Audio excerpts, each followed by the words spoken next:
Hi friends, this is Manish. Welcome to my YouTube channel solution of difficulties. आज की video में हम करने वाले हैं class 10 mathematics NCERT chapter number 1 real number.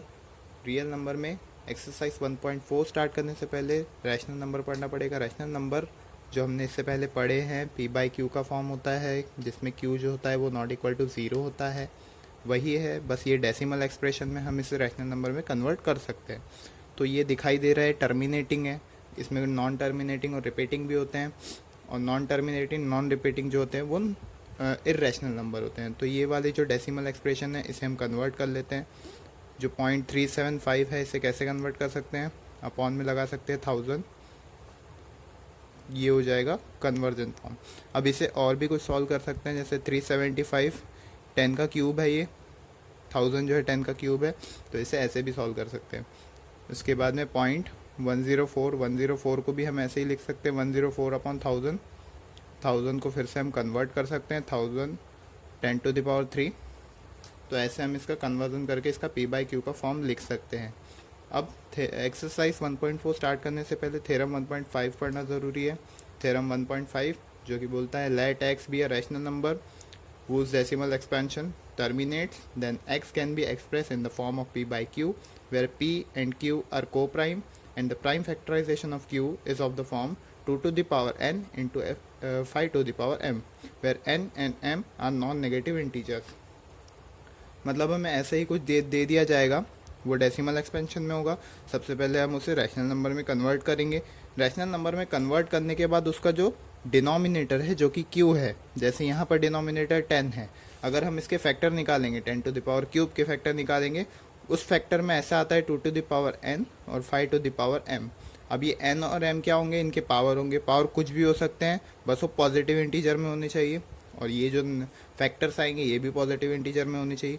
अगर ऐसे आते हैं उसका मतलब ये टर्मिनेटिंग है, और अगर नहीं आते हैं मतलब ये नॉन टर्मिनेटिंग है। तो उससे हम रैशनल और इर्रेशनल का पता लगा सकते हैं। तो यही ये थ्योरम बोलता है, इसी को लेकर हम एक्सरसाइज 1.4 स्टार्ट करने वाले हैं।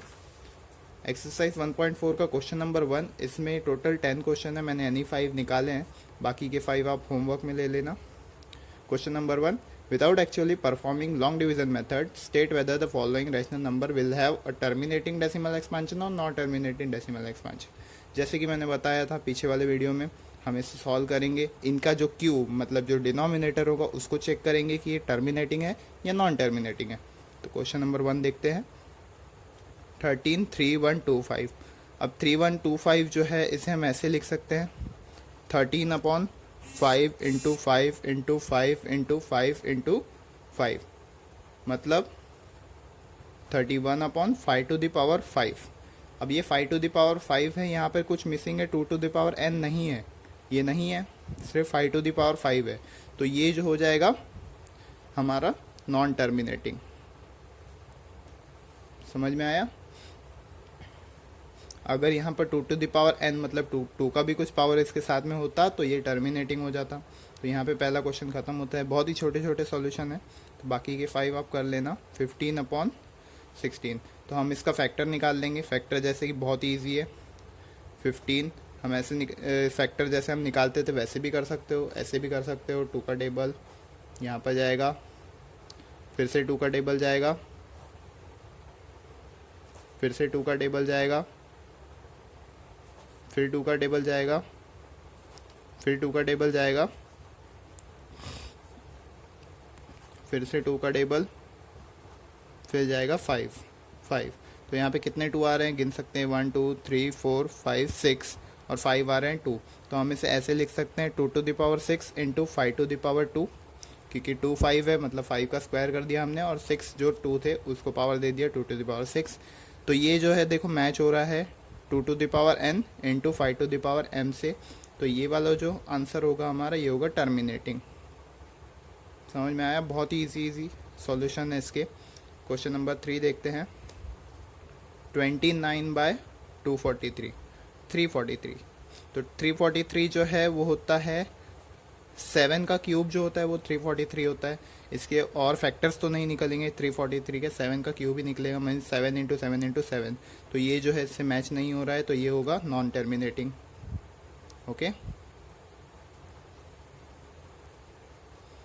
क्वेश्चन नंबर 4 देख लेते हैं। क्वेश्चन नंबर 4 जो है बहुत ही इंटरेस्टिंग, आंसर ये हमें दे दिया है। Question number 4, 23 to the power two upon two the पावर 3 5 टू द पावर 2। ये देख लो सॉल्यूशन ही दे दिया है उन्होंने, ये है 2 to the power n into 5 to the power m के रूप में।